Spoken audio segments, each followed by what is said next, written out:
Eu também tô de olho aqui. Não sei se vai funcionar aqui, né? Tá ligado. Putz, quase que eu derramo o chimarrão. Pô, tá tomando um mate Ó, aí, mestre?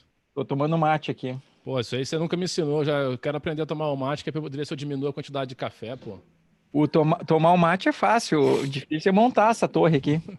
Exatamente. Já estamos ao vivo, eu acho. Eu Vamos tô esperar nosso. recarregando. Ó, aqui Tá no ao vivo. YouTube ainda não. Já estamos ao vivo, sim. Pô, tá tomando Tá um ao mate vivo. aí, mestre? Já vi que a gente está ao vivo. Ô, Tá. João, tá sabotando a gente, João? O João tá sabotando a gente aí. Tá ao Eu vivo sim. Queria que eu falasse o quê? É o delay do João. Eu queria já dar aqui boa tarde ao Alex Costa, sempre presente nas nossas lives, Edson Cap, Flávio Juarez Esperoto, Neide Liberato, Camille Faria, boa tarde, Pedro Santos, Pedro falando aí, sim, Doctor, congratulações. Então já temos os nossos amigos aí fiéis, já estão presentes ali.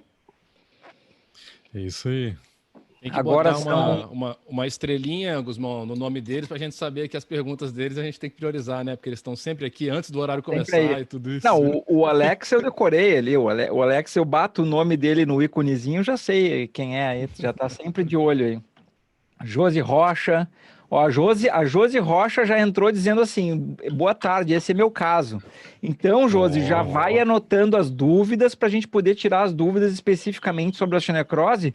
É claro que a gente vai falar sobre várias coisas. Bom, não, ainda não. A gente, o início oficial vai ser é às 5 e 7, 17h07. Então, assim, Sim. para quem já está entrando, boa tarde a todos.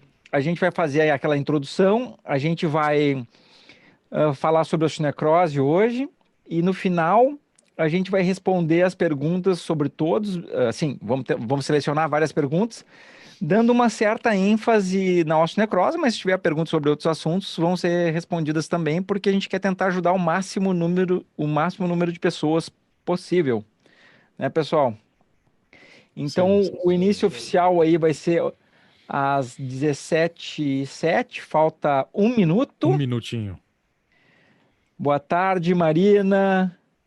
Josiane Arruda, boa tarde, minha fiel escudeira. Completamos essa semana que passou 10 anos trabalhando juntos, hein? Nossa, Olha aí. Cara, que bacana, hein? Parabéns, Josi. A Josi sabe mais de quadril do que eu, cara.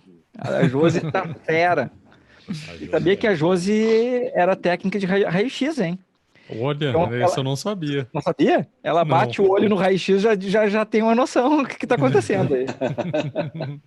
17h07, vou fazer a introdução aqui. Aham.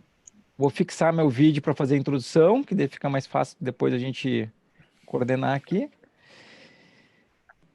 Então, pessoal, hoje é uma live sobre a osteonecrose do quadril e mais uma vez eu tenho a honra e o prazer de estar aqui com vocês presentes com meus grandes amigos que formam o grupo O Meu Quadril, compostos por João Lopo, de Minas Gerais, Inácio Ventura, de Brasília, e Bruno Rabelo, do Rio de Janeiro. Deixa eu ver se o vídeo está desafixado aqui, se para todo mundo aparecer. Desafixe o vídeo. Então, todos estão na tela aí, pessoal. Por favor, vou convidar vocês a se apresentarem, darem boa tarde para o pessoal nesse feriado de 21 de abril. Vai lá, João, começa aí. Tu que tá em Minas Gerais. É isso aí. Boa tarde a todos, nossos amigos. Um grande abraço a todos. João Lopo aqui falando de Belo Horizonte, Minas Gerais. Vai lá, Inácio. Boa tarde a todos. Um prazer ter vocês aqui assistindo e fazer a ressalva que hoje, além de feriado aí de nacional, é aniversário da minha amada cidade, 60 anos de Brasília. Eu deixo aí o convite para todos conhecerem aí a nossa capital. Parabéns, Inácio. Vai lá, Bruno. Se apresenta aí, depois eu vou comentar sobre isso, comentário do Inácio. Bruno Rabelo, Rio de Janeiro. Boa tarde a todos. E vamos que vamos. É interessante que o aniversário de Brasília dá com Tiradentes, né? Isso aí já fica uma dica. Não sei se vocês captaram aí. Sim. Revolution, baby. Interessante. Então, Sim. assim, já vi aqui uma pessoa perguntando, tem novidade no tratamento da osteonecrose, né? É o que tem, Então, né? é o que tem, é o que tem. Então, pessoal, a gente vai começar aqui um bate-papo sobre a osteonecrose. Não levem a mal, já vou avisar para o pessoal que às vezes minha câmera fecha um pouquinho porque eu tenho que regular alguma coisa, que eu tenho um distúrbio, que eu fico regulando as coisas durante as coisas que estão acontecendo aqui, mas é tudo para a melhor experiência de vocês. É isso que a gente se importa, né? A gente quer que vocês tenham melhor experiência, ouçam um áudio com qualidade. Então vamos lá, vamos começar falando um pouquinho sobre o que é a osteonecrose e a diferença entre osteonecrose e artrose e a relação das duas. A gente podia continuar, pode ser qualquer um de vocês. Na minha tela, o João tá em cima, o Inácio e o Bruno estão embaixo, mas às vezes isso pode mudar. Então o João começa. Vai lá, Essa João, parte fala um básica é pouquinho. sempre bom o João falar que ele é um compêndio, né? É o isso cara, aí. o rei Disso, da o João é. O João, fisiopatologia. é interessante que todos nós gostamos de tratar a osteonecrose, né? Que eu acho que é uma das coisas que é importante também, tu ter um tipo de doença, patologia que tu goste de tratar. Então, acho que todos nós gostamos, isso aí já é uma vantagem. Vamos lá, João, solta o verbo ali. O que é a osteonecrose e a diferença da osteonecrose para osteoartrose ou artrose? Ótimo. Então, primeiro para a gente diferenciar, né, a osteonecrose da osteoartrose, a osteonecrose ela é um evento agudo de uma dor, então, de início súbito, que ela ocorre por algum efeito causal. Então, existe alguma origem ali que não necessariamente seria a mesma origem da osteoartrose. A osteoartrose, ela é o desgaste da articulação coxofemoral e ela ocorre como evento final ou evolução final na osteonecrose, tá? Mas ela não seria uma causa da osteonecrose. A osteonecrose, ela tem várias causas e dentro da nossa população, a sua incidência maior é entre a quarta e a quinta década de vida, né, principalmente no sexo masculino, e ela tem como origem mais fundamentada aí na nossa sociedade o consumo de bebidas alcoólicas, né? Isso dentre os homens. Dentre as mulheres, ela vem principalmente por alterações reumatológicas, uso de medicações e dentre essas, principalmente os corticosteroides. A diferença, então, entre a osteonecrose e a osteoartrose é principalmente quanto à sua etiologia, que a osteonecrose ela vai ocorrer a falta do suprimento sanguíneo para a cabeça femoral. Então, a origem da palavra, né, que vem de osteo, é osso, necrose é morte, é a morte do osso por conta da falta de suprimento sanguíneo. Para facilitar o entendimento, a osteonecrose deveria ser vista como um infarto do miocárdio. É a falta do sangue que chega ali na cabeça do fêmur, assim como ela pode também faltar em outras partes do corpo. Se for no coração, ela é dita como infarto agudo do miocárdio. Se ela for no cérebro, é um evento isquêmico ou um AVC, né, um acidente vascular cerebral. Mas o processo é o mesmo, é uma falta da chegada do sangue ou da irrigação sanguínea que ela pode ter a sua origem, então, como já disse, mais frequentemente no homem pela ingesta alcoólica, mas não é a única razão. Então, ela pode ser pelo uso de medicação, ela pode ser traumática, por exemplo, uma paciente que sofreu um acidente ou sofreu um trauma mais agudo ali na articulação e que, por alguma razão, vai ocorrer a falta da irrigação sanguínea naquela articulação. João, eu quero aproveitar um gancho que tu deixou aí para lançar a pergunta para todo mundo. Se na experiência de vocês do dia a dia, qual que seria a maior causa que vocês veem quando a etiologia, quando a origem pode ser identificada? Então, pessoalmente, eu vejo muito mais osteonecrose por uso de corticoide. Corticoide, com certeza. Bruno também? Eu não sei se aqui por Minas, né? Porque aqui é um estado que consome muita bebida alcoólica, né? Principalmente a aguardente, a cachaça, mas o que chega mais é por bebida alcoólica. Mais é bebida mesmo em Minas? Bebida alcoólica, E aí, Inácio? Eu tenho mais por corticoide, até porque eu tenho um volume de atendimento de doenças reumatológicas um pouco aumentado. Agora, eu acho que um viés aí que confunde um pouco a nossa avaliação é que muitas vezes a etiologia alcoólica é pouco assumida pelo paciente também, né? Com Existe um pouco certeza, de não. preconceito da sociedade, uma série de coisas. Muitas vezes a gente não consegue descobrir que a etiologia foi o álcool, o paciente tem vergonha de dizer, alguma coisa do E tipo. até a gente determinar o quanto de consumo de álcool pode determinar a osteonecrose. Então, às vezes, você Exato. conversa com o paciente, não, eu tomo, sei lá, acho que 3 latinhas por dia. Enfim, para eles isso é uma coisa normal, mas o que a gente sabe é que isso aí, de forma contínua... Nos maiores estudos, é claro que cada população vai ter uma sensibilidade ao álcool diferente, né? A gente sabe que, por exemplo, o povos japoneses, eles têm uma sensibilidade maior ao álcool, eles têm mais facilidade de fazer osteonecrose do que o ocidental. Mas o que pode ser determinado, e óbvio que não é uma coisa muito precisa, né? Comentando uma coisa que o Bruno falou, é que o consumo para dar osteonecrose tem que ser um consumo crônico de 1 litro de destilado por semana, cronicamente. Isso. Tá? Que é equivalente a mais ou menos 400, 500 400 ml de álcool miligramas. puro, que Isso. seria por semana, que aumenta muito a chance. É claro que cada pessoa vai ter uma sensibilidade diferente, né? E existem outras drogas também, né, João, mas que são bem menos frequentes. Mas, infelizmente, a maior etiologia, quando um paciente vem no consultório, também quero lançar essa pergunta para vocês, na maior parte das vezes às vezes a gente não encontra causa, né? Também pode acontecer isso. Isso é bem importante falar, porque em alguns casos ela pode ser o que nós falamos idiopático. Idiopático é que não tem uma causa identificável, tá? Não é que não tem uma causa, mas aquela causa ela não foi identificada ou não está dentro do conhecimento, dentro daquele histórico clínico que o paciente passou, a gente não conseguiu identificar alguma causa. Uma outra causa que também pode ser fonte é a doença falciforme, né, anemia falciforme, e uma outra causa também, Davi, que eu vejo aqui em Minas com certa frequência, é por medicamento, que aí seria mais no caso de quimioterápicos, né, e uma certa frequência eu vejo, né. E antirretrovirais também, né? E antirretrovirais, exatamente. Virais também. Como a população ela está envelhecendo e aí já foge um pouco daquela faixa etária que nós esperamos entre a 4ª e 5ª década de vida, mas pacientes que passam por tratamentos para o câncer, por exemplo, quimioterápicos ou radioterapia, mais envolvendo a região da pelve e terminam desenvolvendo a osteonecrose, né? Mas aí eu acho que entraria mais na forma química, né? Ou Mas sem falar também que, junto com a quimioterapia, é muito comum se fazer pulsoterapia com corticoide. Faz o corticoide corticoterapia, é verdade. E aí, às vezes, até, digamos, impulsiona mais um efeito isquêmico de uma medicação que não é tanto, mas pelo corticoide.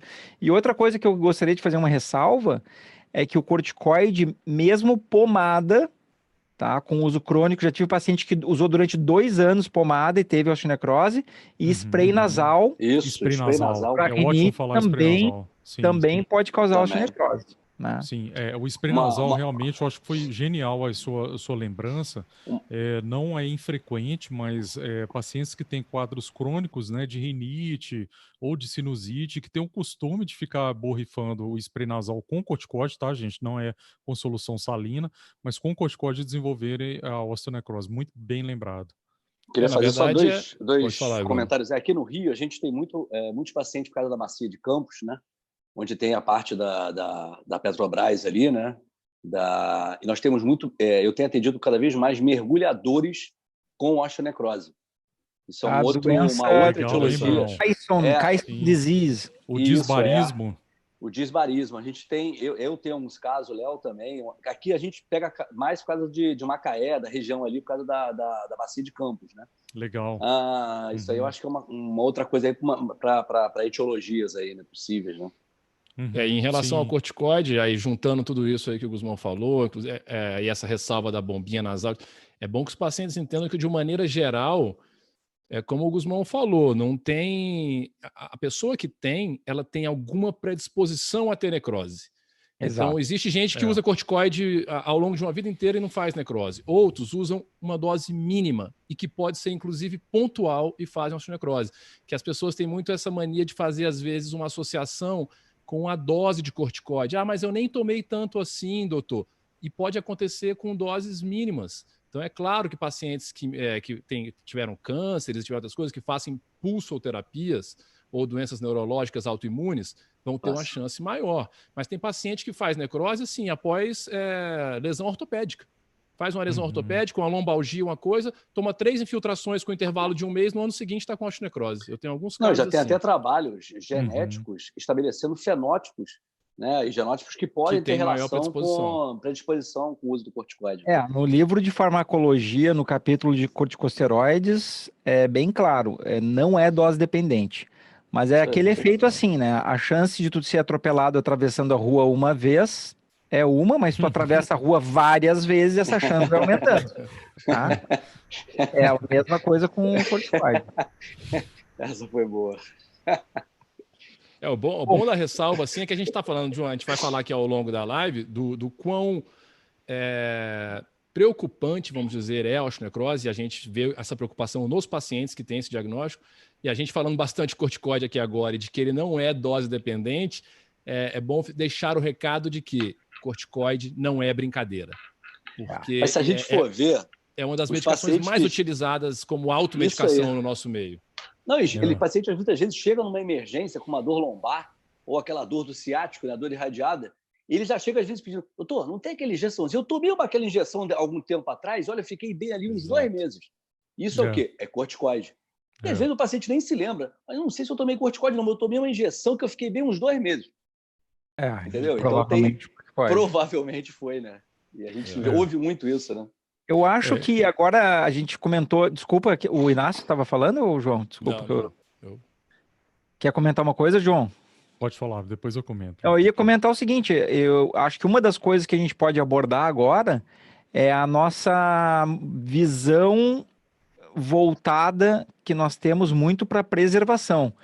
Porque durante muito tempo, na especialidade do quadril, se tinha uma ideia sobre a osteonecrose, é o seguinte, que ainda permeia muito essa ideia, que é o seguinte, não, deixa o quadril necrosar, quando ele deixa o quadril ter sua evolução natural, não interfere, caso evolua para necrose, a gente faz uma prótese. Aí eu queria saber aí, de repente, um comentário de cada um de vocês aí sobre isso, e depois eu vou mostrar uma figurinha aí que eu sempre gosto de mostrar. Não, e muitos dizem mais ainda, que qualquer tratamento de preservação, que antigamente só se chamava, que só se conhecia que era descompressão, né? Que foi descrita por Fickai inicialmente, é um tratamento que não serve. Então não adianta fazer, porque você vai evoluir para a prótese, às vezes num curto período.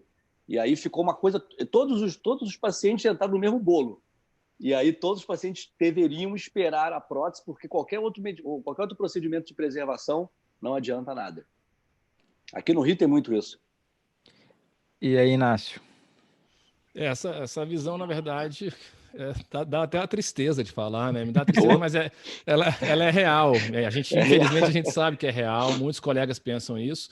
E o que os colegas pensam é o que transmite para a população. Então, o paciente ele recebe informação que passam para ele não tem culpa. E realmente a gente que gosta muito, como você falou, e vale a pena destacar isso, eu acho que é um forte do nosso grupo é gostar de osteonecrose, porque nós somos um grupo em que os 4 se dedicam muito ao tratamento da necrose, né?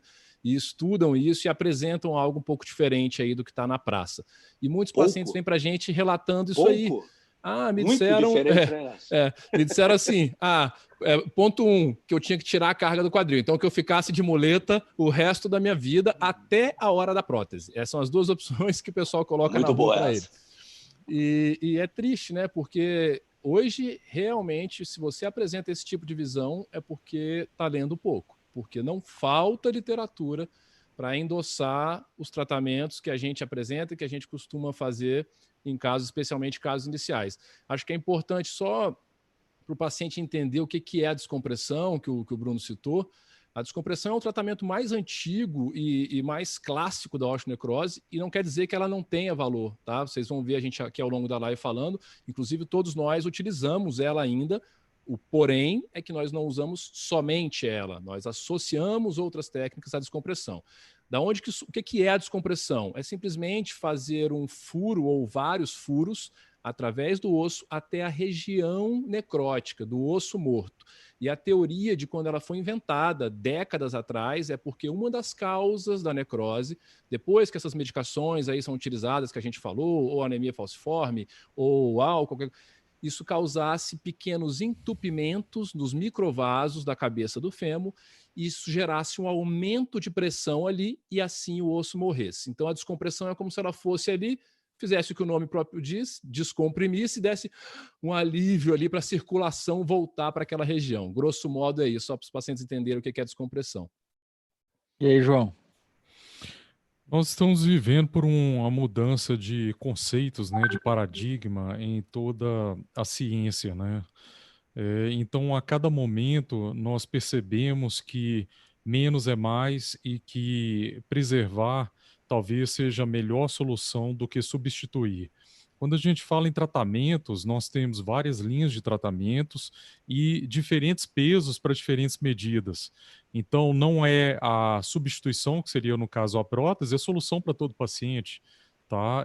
Nem sempre também um tratamento menos invasivo também seria o mais adequado para aquele determinado paciente. Então, ponderar de forma adequada qual que é a situação do paciente, qual que é o caso, o estágio que ele está, qual a necessidade dele naquela situação para definir o tratamento. Mas, de uma forma geral, nós tentamos hoje, isso é uma mudança de conceito da ciência como um todo, sempre preservar do que simplesmente cortar, né? Corta o pescoço e substitui, né? Corta o pescoço, que eu falo, no caso, uma cirurgia de prótese, né? Onde a gente tem que trocar a articulação para colocar a prótese. Então, eu acho que a tendência seria essa mesmo. Então, eu já quero pegar o gancho do João para mostrar aquela figurinha que eu adoro mostrar aqui. Vai lá. Tá? Que essa aí é uma figura da rainha de copas do País das Maravilhas, Alice no País das Maravilhas, e um trecho do livro diz o seguinte: a rainha tinha apenas uma solução para todos os problemas, grandes ou pequenos. Cortem a cabeça, ela dizia, sem nem sequer olhar para o lado. E eu acho muito emblemático isso, porque durante muitos anos esse foi o comportamento padrão da especialidade do quadril, né? E a gente tem que levar em consideração o seguinte, que, por exemplo, nos Estados Unidos, que a gente tem dados confiáveis, de 15 a 20% de todas as próteses são em osteonecrose. O que significa que de 15 a 20% vão ser uma população jovem, tá?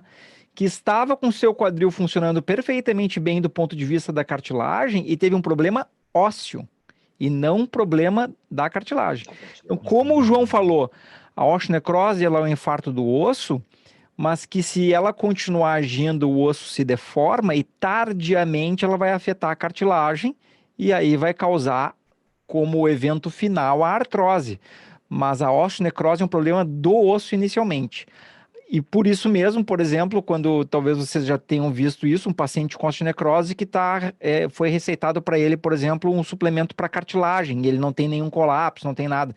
Então, nesse momento, não faz tanto sentido um suplemento para cartilagem, porque não é ainda um problema condral, né? Não é um problema ainda de cartilagem. Uhum. Sim. Perfeito. Eu acho que a gente podia começar a entrar em relação a dúvidas de pessoas que a gente já sabe, não dos comentários, mas as dúvidas das pessoas que nos perguntam muito no consultório, né? Uhum. Então, uma das coisas que eu já gostaria de levantar para vocês é o seguinte, que pergunta, doutor, quanto tempo demora para ter a reversão da osteonecrose, né? Quem gostaria de começar a falar aí? Como que aborda isso? Clássico. Na verdade, o que acontece é que... aborda, né? Não precisa ser a resposta específica. Não, é importante dizer para o paciente que a reversão da osteonecrose, né, na verdade, para as pessoas entenderem o que a gente está falando, é quando a gente faz o nosso procedimento de preservação dessa articulação, como bem colocou o Inácio, que é uma descompressão com as associações, que a gente vai conversar depois. E a gente, acompanhando esse paciente do ponto de vista de imagens, a gente procura ver uma melhora do padrão da imagem da ressonância, muitas vezes, tá? O grande ponto é que nem sempre a coisa é tão rápida.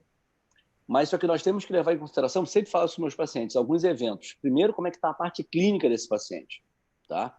Muitas vezes o paciente está preocupado com o laudo da ressonância mas ele não para pensar, poxa, mas eu estou bem, eu tenho esporadicamente um incômodo, enfim, e isso, para mim, é de grande importância. O outro ponto é o seguinte, muitas vezes também não tem nada no laudo, ou muito pouco no laudo, mas o paciente ele não evolui para uma coisa que, para a gente, da especialidade, é super importante, que, vamos dizer assim, acaba sendo o nosso divisor de águas, que é o colapso dessa cartilagem. Então, se a gente faz o tratamento que nós realizamos, e o paciente vai fazendo ressonância, 6 meses, 1 ano, 1 ano e meio, 2 anos, não mostra nenhuma alteração, mas não há uma evolução daquela doença para um colapso, para uma evolução, para um aumento da área de necrose, isso, na minha opinião, eu acredito que é de vocês, é um fator positivo. E é isso que eu tento colocar isso para o paciente. Se ele clinicamente ainda mantém um padrão bom, então, poxa, isso na minha opinião, é o grande, vamos dizer assim, a grande resposta que eu tenho que dar para os pacientes. É o que eu falo para os pacientes, entendeu? Normalmente. Já pegando o gancho que o Bruno falou sobre colapso, talvez eu tenha me pulado um pouco na frente, né? Tendo focado assim. Mas eu acho que eu fui fazer aqui mostrar a tela aqui e acabou que mostrou outra coisa. Está mostrando a nós mesmos aqui, por alguma razão. Mas chegou a aparecer a classificação aí, Guzmão. Mas chegou a aparecer, apareceu e saiu. Botão errado, vamos ver agora se mostra a classificação aqui. Entrou? Entrou. Tá. Então ali como o Bruno falou, o divisor de águas, né? É bem ali no meio, essa aqui é uma classificação simples, que classifica de 1 a 4, e a grande mudança em geral é quando ocorre o colapso, que significa aquele afundamento que vocês estão vendo ali, ó, a cabecinha do fêmur já não fica mais redonda, né? Então, o problema é que quando ocorre esse colapso, já invariavelmente a articulação vai ir para o grau 4 e vai desenvolver a artrose. É uma questão de tempo e da velocidade com que o colapso vai acontecer. Eu costumo dizer para o paciente o seguinte, ó, que a gente vai fazer uma ressonância com 6 meses, onde a gente não espera ver grandes alterações, e depois vamos fazer a ressonância de 1 ano, e que a reversão do colapso, a reversão da osteonecrose pode demorar de 1 a 2 anos. Sendo que eu faço uma ressalva, que aquele osso que apareceu alterado na ressonância, ele vai ter cicatrizes internas dentro da cabeça do fêmur por muito tempo, provavelmente para sempre até, e que ele continua com uma sensibilidade maior a desenvolver necrose caso não cuide de não usar corticoide, cuidado com bebidas destiladas, coisas desse tipo, pode voltar a desenvolver. Eu não sei se o João e o Inácio falam coisas semelhantes. Mesma coisa, exatamente. A questão da imagem, ela serve para a gente principalmente para ver e acompanhar se está ocorrendo ou não o colapso da cabeça do fêmur, que seria o evento aí, como o Davi mostrou, o evento divisor de águas. Caso contrário, sempre que se repetir a imagem, ela vai deixar ali uma área de cicatriz. Isto é como se nós tivéssemos uma cicatriz em qualquer outra parte do corpo, por exemplo, na pele, que você teve um corte, e ali vai ficar uma cicatriz para sempre, de criança, de infância, mas você vai ter até o final da sua vida, você vai lembrar daquilo ali. O corpo nosso é assim, ele deixa uma área de cicatriz. Então isso não seria o maior problema. Aí tem que se ponderar e avaliar a parte clínica, como que está o paciente, como que está a parte clínica, ele está bem, ele está conseguindo fazer suas atividades, daí a importância da avaliação médica, né? Mas é a mesma coisa, Davi. Inácio. Dá pra gente comentar várias coisinhas aí disso que a gente discutiu. Eu tento não fazer, em primeiro lugar, ressonância com 6 meses. Se o paciente não estiver muito ansioso, e normalmente eu converso com ele antes, eu não faço ressonância antes do 1º ano. Eu acompanho com radiografia antes, e a primeira ressonância minha é com 1 ano, e eu deixo bem claro também que a expectativa de alteração de imagem na ressonância, também sabendo dessas possíveis cicatrizes, é com 2 anos. Eu já coloco lá para frente que é a expectativa. Agora, é muito importante chamar a atenção que, quando a gente trata a necrose, e especialmente se a gente estiver falando de tratamentos preservadores, que é isso que a gente está abordando aqui, logo, especialmente antes do grau 3, grau 1 e grau 2, como o Guzmão mostrou, a gente quer tratar com 2 objetivos. O primeiro é dor, alívio da dor, e o segundo, evitar a progressão para o colapso ou até a reversão.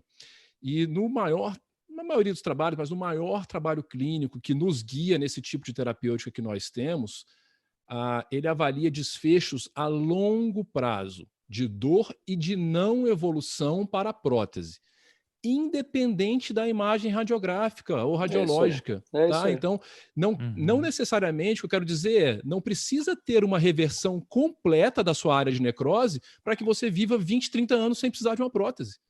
Inclusive, nesse trabalho que é mais clássico, ele mostra que grande parte dos quadris houve uma reversão da área volumétrica da necrose de 40% da cabeça até 10% da cabeça. Mas 10% continuava uma áreazinha de necrose. E já tinha 30 anos pós-tratamento e não precisavam de prótese ainda. Então, entendam isso, é bom que fique claro isso. Trabalhar com clínica. E dentro daquela ideia é o seguinte, nós tratamos uma pessoa, nós tratamos um indivíduo, um paciente, não é um filme, não é um laudo que a gente trata. A gente quer deixar a pessoa bem e, eventualmente, a imagem pode ficar uma imagem... Eu tenho um exemplo para mostrar uma cicatriz óssea aqui depois. Guzmão, só queria fazer um comentáriozinho, porque, na verdade, e da mesma forma como foi colocado antes pelo Inácio, isso também não é culpa dos pacientes. É porque eles estão tão acostumados a irem a médicos que, às vezes, sequer olham para o paciente, examinam o paciente, só veem um laudo. Então, eles pegam um laudo, comparam com outro. Entendeu? Então, eles ficam doutores laudo. Esse é que é o grande ponto. Então, eles acham que tudo tem que estar escrito no laudo, tem que ter uma diferença. E é importante essa conversa que a gente está tendo para mostrar que parâmetros clínicos, tratar o paciente, não o exame, é muito mais importante. Uma outra questão também é que muitas vezes não há a reversão, mas falando de imagem, quando a gente pega uma osteonecrose numa fase aguda, você vê muita área branca ao redor da osteonecrose, que a gente chama de edema. Às vezes a gente pega com 1 ano e meio, 2 anos, pós o tratamento que nós realizamos, muitas vezes a gente vê uma diminuição, mas um dado importante que eu sempre tento mostrar para o meu paciente, nós não visualizamos mais essa área de edema. Então, não existe um processo em curso ali. Isso, para mim, é um outro ponto que muitas vezes é perdido no laudo, que aí não se dá valor a isso, mas que é super importante. Não existe nada agudo ali. E o paciente, o edema é bem dolorido, né, Bruno? O edema é dolorido. Então, são detalhes que a gente tem que pensar muito, muito mais além do que a osteonecrose, o tamanho, enfim. Tem coisas ali que a gente tem que avaliar, né? Beleza. Uma coisa também que eu sempre falo com o paciente, eu acho que ele tem que ter uma confiança, né, uma segurança ali no médico com quem ele está tratando, porque nós não estamos aqui para enganar ninguém, né? Assim, o que a gente quer? A gente quer que o paciente ele melhore. Né? Então, confie no médico, se ele está falando que naquele momento não é o ideal para se fazer determinado exame, que como o Inácio falou, né, eu acompanho nos primeiros 6 meses com a radiografia, raramente eu peço a ressonância, porque não faz sentido realmente pedir aquele exame. E eu falo com o paciente também, exame não trata ninguém, né? Exame não é método de tratamento. Tá? Então não adianta, quer dizer que se eu fizer 10 ressonâncias eu vou estar melhor tratado? Não significa isso. Né? Então, essa relação médico-paciente ela tem que ser bem forte, né? Bem estabelecida. Se fosse assim, aqueles pacientes que chegam para a gente com 2 sacos de exame estariam curados já. Né? Exatamente. Isso aí, Bruno. O exame ele é solicitado, como a gente sempre fala em todos os lives, conversa aqui, não é à toa que chama exame complementar. Quando ele precisa dele para complementar alguma informação. E intrinsecamente, tem que haver uma razão para pedir o exame. Então, se o exame não mudará a sua avaliação ou a sua conduta, em princípio não há para se fazer. Toda vez que o médico te falar assim, eu vou te pedir tal exame, você pode perguntar para ele assim, doutor, o que isso vai mudar na nossa conversa aqui daqui para frente? Se ele souber te explicar por que ele está pedindo tudo isso, é porque está provavelmente no caminho certo e esse exame tem que ser pedido. Muitas vezes você vai ver que não tem uma explicação plausível. Apenas por pedir. Esse fator que o Bruno comentou, por que tudo isso aqui, a gente está falando isso aqui, o paciente da necrose, por que ele tem essa ansiedade, por que ele quer que você peça o exame? Ele é um paciente intrinsecamente assustado e ansioso. E isso às custas de informações erradas, muitas vezes da população, tudo isso, mas muitas vezes de colegas médicos, como o Bruno falou, que demonizam a necrose, colocam um medo absurdo em cima do paciente, sem, no entanto, explicar para ele o que precisa explicar para ele ficar mais calmo, e às vezes até utilizando isso. Então, a necrose é muito grave. E aí o paciente fica assustado. Primeiro com um diagnóstico que tem um nome feio desse, então a gente fala que o paciente tem um infarto dentro do osso, é claro que ele vai assustar. E depois, com a ideia que os pacientes têm, que os nossos, a gente comentou aqui, muitas vezes nossos colegas colocaram, que se está morto, eu vou para a prótese. E os pacientes são muito assustados com a ideia de prótese. Então, por mais que a gente esteja comentando agora nesse momento da live, e talvez nessa live a gente vai falar mais sobre esse aspecto mesmo, do tratamento preservador, muitas vezes eu uso esse fator de deixar claro para o paciente o que é uma prótese de quadril para que ele fique mais calmo. Então, eu mostro para ele que o que está te deixando assustado assim é porque você está pisando com o pior cenário da sua vida, ter que colocar uma prótese. Então, vamos começar daqui. Que se algum dia todos os nossos tratamentos falharem e você tiver que colocar uma prótese, você vai estar sendo submetido à melhor cirurgia, de melhor risco-benefício de toda a medicina. Então, a luz no fim do túnel, que para você hoje você enxerga como a luz no fim do túnel, é simplesmente uma cirurgia fantástica, tá bom? Dá para você ficar tranquilo agora? Agora vamos falar de preservar o seu quadril. Agora vamos falar de preservar, né? Eu ainda falo mais para o paciente, eu falo o seguinte: agora você imagina essa situação, se você chega para mim com uma necrose, já para artrose, com dor e limitação, e eu chego para você e falo assim, olha só, não tem mais solução, né? É muito pior do que eu chegar para você e falar assim, olha, nesse momento a gente tem a opção da prótese, que é uma cirurgia muito, quando bem realizada, é fantástica.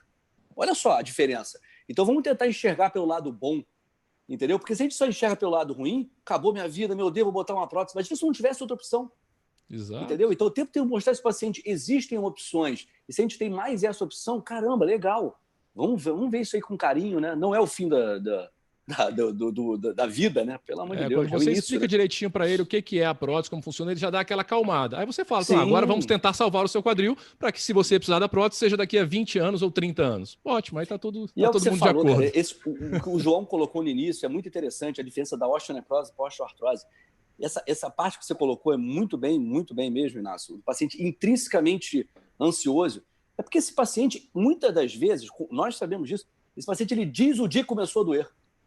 Então, era um paciente que era normal até o dia 26, o dia 27 começou a ter uma dor no quadril, ficou um mês que ele não descobriu o que era tendinite, até que ele descobriu que tinha necrose. O paciente com osteoartrose não é aquela coisa evolutiva, progressiva, né? E aí você pega isso associado a um paciente que normalmente é jovem, 20, 30 anos de idade, que descobre que do nada que tem uma osteonecrose, que vai num colega que diz para ele, né, no caso, tem que botar uma prótese no teu quadril. Pelo amor de Deus. Você imagina isso na cabeça de uma pessoa. E não tinha nada no outro... É muito complicado. E o pior, os colegas não só dizem isso, que tem que botar prótese, não explicam como a cirurgia de prótese é, e ainda dizem, você vai colocar a sua prótese e aí acabou a sua vida. Nada de esporte, nada de não pode mais cruzar a perna, não pode mais... Aí já pinta aquele cenário que a gente vai comentar. E daqui a 15 anos tem que trocar. Então é o inferno. Foi importante ponto que o Bruno comentou aí, eu acho que vale a pena, que esse é um paciente com um diagnóstico muito negligenciado, né? O paciente de osteonecrose, ele roda em muitos médicos e é passado como tendinite, como não sei, até descobrir que tem a necrose. É isso mesmo. Mesmo. É uma dificuldade, talvez pessoal, pela minha personalidade, não sei se vocês têm essa mesma dificuldade, assim, é a demora, realmente, para ter a resposta, digamos assim, para que tu possa dar uma liberdade de atividade para o paciente maior, tu ter uma segurança maior que o osso está indo bem, uma melhora não só clínica, mas também clínica e radiológica, para tu ter uma segurança na densidade óssea que forma. Então, eu vejo que esse é o ponto mais difícil para o paciente, assim, e eu vejo como difícil para o médico também, porque eu quero que todo mundo fique bem imediatamente, tenho certeza que vocês também. Então, eu vejo que o tratamento de reversão da necrose, ele não é para qualquer perfil de personalidade. Eu já tive pacientes com a mesma idade que eu, eles tinha na época lá 44, e o paciente me disse assim, olha, Gusmão, ele tinha necrose dos dois lados, tá? Um lado com colapso pequeno e o outro sem colapso. Aí expliquei tudo para ele, ele falou assim, Gusmão, eu quero jogar beach tênis amanhã. Então esquece esse negócio de preservar. Eu quero fazer a prótese, deu.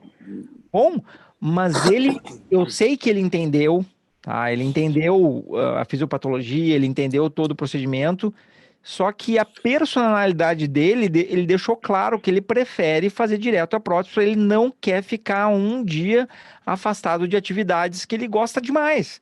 Então, eu Eu acho que tem que ser levado em consideração isso, tenho certeza que vocês levam, obviamente, mas isso demanda realmente uma conversa, talvez até 2 consultas para conversar sobre esses aspectos todos, enquanto faz um exame que outro, para ver qual que o paciente vai preferir, né? E também pode acontecer, paciente que já aconteceu comigo também, o paciente fez tratamento de osteonecrose dos 2 lados, um lado não foi tão bem porque estava mais avançado, aí fez a prótese de um lado e o outro lado ficou bem, zerou. O outro lado curou completamente. Por quê? Isso é comum também, né? O primeiro lado que o paciente vem se queixando, mais sintomático, está mais avançado, repete uma ressonância ou faz uma ressonância do outro lado que ele não tinha e pega do outro lado mais cedo. Aí o lado que pegou mais cedo vai ter um resultado melhor, usualmente, né? Perfeito. Muito bem colocado. Só é difícil, eu tenho dificuldade, acho raro, extremamente raro. Num caso como esse aí que você citou no final, a gente sabe, os pacientes é bom saberem que é muito frequente a bilateralidade da osteonecrose, tá? Tem trabalhos mostrando de 50% a 80% dos casos você tem nos 2 lados. Logo, quem diagnosticou em um quadril tem que investigar o outro. Tá? Isso é um adendo importante. Aí, nessa situação que você falou, quando a gente opera e põe a prótese de um lado, mesmo que descubra mais inicial no outro lado, é difícil convencer, é difícil o paciente não queira a prótese, viu? É uma competição complicada, né? É uma competição complicada, porque a gente vai ter um quadril sem dor nenhuma. E outra coisa que é importante explicar também, ainda bem que tu lembrou esse ponto, o processo reparativo da osteonecrose ocorre através de processos inflamatórios, o que faz com que pode algum grau de dor, sensibilidade, mudança de movimento durante o processo de cicatrização. Então a pessoa não fica 0 sintomas após a cirurgia, os sintomas vão diminuindo, significativamente, usualmente, mas algum desconforto volta e meia vai aparecer enquanto está nesse processo de cicatrização. Né? Não sei se vocês concordam com essa observação. Sim. Perfeito. Sim, diferentemente da prótese, né? Que acaba a dor de vez. E aí entra um aspecto importante nessa decisão também, que eu concordo com você plenamente. Essa decisão é muito mais do paciente do que nossa. O perfil dele. Tem pacientes que têm perfil resolutivo. Eu digo ao meu paciente, deixa eu conhecer você melhor. Vamos botar uns problemas. Eu coloco problemas da vida, do dia a dia, para ver qual seria a conduta dele. E aí, quando termina, eu falo, você para mim, pode ser que eu esteja enganado. Me confirma. Você é um cara extremamente prático, resolutivo, ou você... Aí no final, eu sou assim mesmo, doutor. Você pegou... Aí eu tento direcionar para um lado e mostrar para ele o que poderia ser melhor para ele. Mas mais uma coisa que entra nessa equação é a etiologia, que o Guzmão comentou aqui no começo. Então, fator determinante para a preservação ter sucesso, que a causa da necrose possa ser cessada. Então, a gente citou aqui exemplos de pacientes que usaram corticoide para uma doença reumatológica, não sei, ou qualquer coisa. Reumatológica vai entrar no outro lado, mas para uma doença musculoesquelética ou para um câncer, como o João falou. Ou pacientes que usaram álcool. E aí você resolve fazer um tratamento preservador e ele falou, eu nunca mais vou beber na minha vida, doutor. Sim, ou eu não preciso mais usar corticoide. Esse paciente, talvez você fique mais estimulado e você vai conversar com ele que a chance de sucesso da preservação é maior. Existem pacientes que não podem cessar a causa. O paciente que tem anemia falciforme, ele vai ter. Sempre. É um caso mais complicado. O paciente que é doença reumatológica, muitas vezes, hoje os reumatologistas conseguem interromper algumas vezes, mas tem vezes que não, que ele vai ter que usar corticoide, ele vai ter que usar a vida inteira. Então, esse paciente talvez te direcione um pouquinho mais para o tratamento de uma prótese. Talvez seja mais vantajoso para ele colocar a prótese do que ficar insistindo em 1, 2, 3 cirurgias. Inácio, nesse caso do perfil que você colocou aí, muitas vezes eu pergunto ao meu paciente o seguinte: vamos dizer que a gente faz tratamento preservador, tá?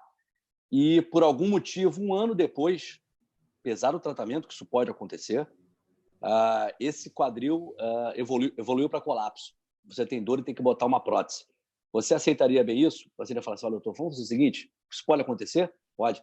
Então vamos botar a prótese. Não quero fazer 2 cirurgias rápidas, não.